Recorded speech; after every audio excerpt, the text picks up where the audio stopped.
Deciding to let go of a loved one has to be one of the hardest things a human has to go through. You don't know if you should let them go or if you should keep them and help them. Not only are you suffering with making a decision like that, but the doctors as well, and the terminal ill patient as well.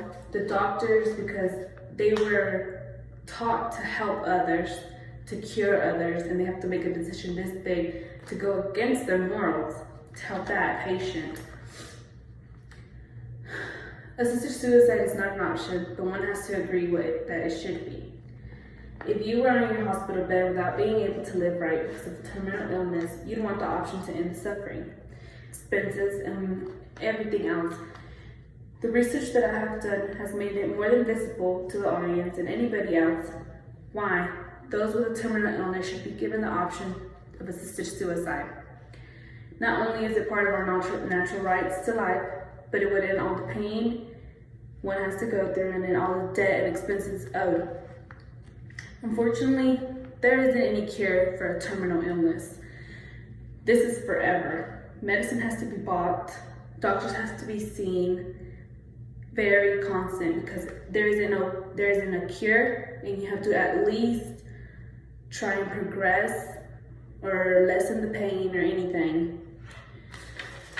According to the article of The Hidden Cost of Dying in America, the author Kendra Madison states, the National Bureau of Economic Research indicates the average out-of-pocket cost for life of obligation is $11,618 in the last year of life.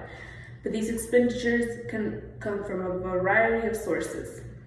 Our deaths can become complicated not only by excessive costs of medical care, but also care services, legal expenses by treatments, and memorial and service expenses when you're already passed. This unfortunately leaves the family very financially unprepared. Yes, bills after you pass, bills might completely disappear, but you have to understand the families are also going through something very hard. And the terminal ill patient, the family is trying to help the terminal ill patient to lessen the pain, to at least help them as much as they can. Assisted suicide is a choice.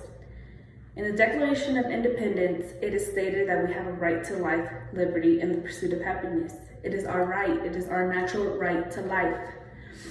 Esther B. de la Torre also believes that it is liberty which cannot be denied because those who are dying might want to use their liberty as a way to pursue their happiness.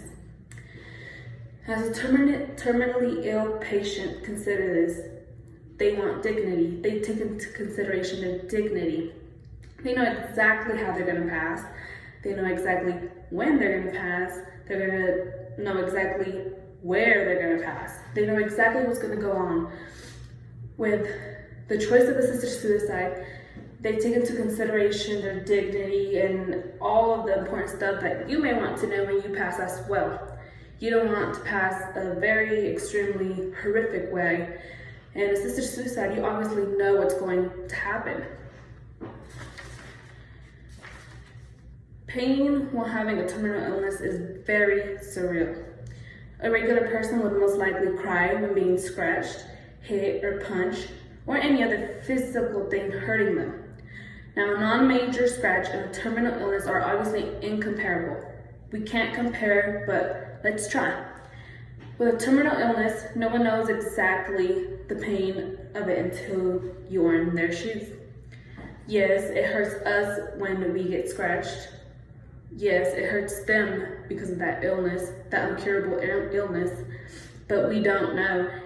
Compare them to, obviously this scratch is lesser, way much lesser than the terminal illness. But like I said, no one knows exactly the feeling until they are in their position. All the medication they receive only helps some. Maybe the pain isn't bigger on some people. Maybe the pain is less on other people, but it still hurts and the pain isn't 100% gone. Medication is obviously given to them to help lessen, but there is also a limit on the dosage of medicine you can receive.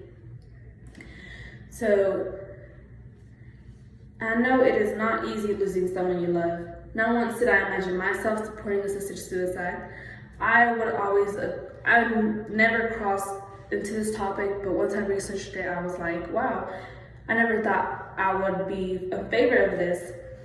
But you have to understand, yes, we love our family. We love seeing them. We love helping them.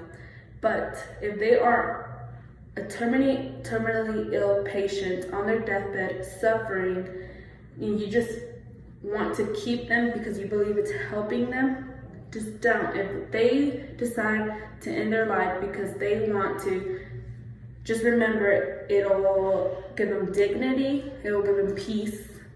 Medication, doctor visits will be over, and it's something that they want. It's their right. They have a right to say in this. We do not know anything until we are in that position. The medication and support the families give might not be enough for them. They still have pain and suffering, physically, emotionally, and mentally. But like I said, we might be a mess without them and believe keeping them alive as long as they can is helping them, but we might be the ones hurting them, killing them. So let's take into consideration. Thank you.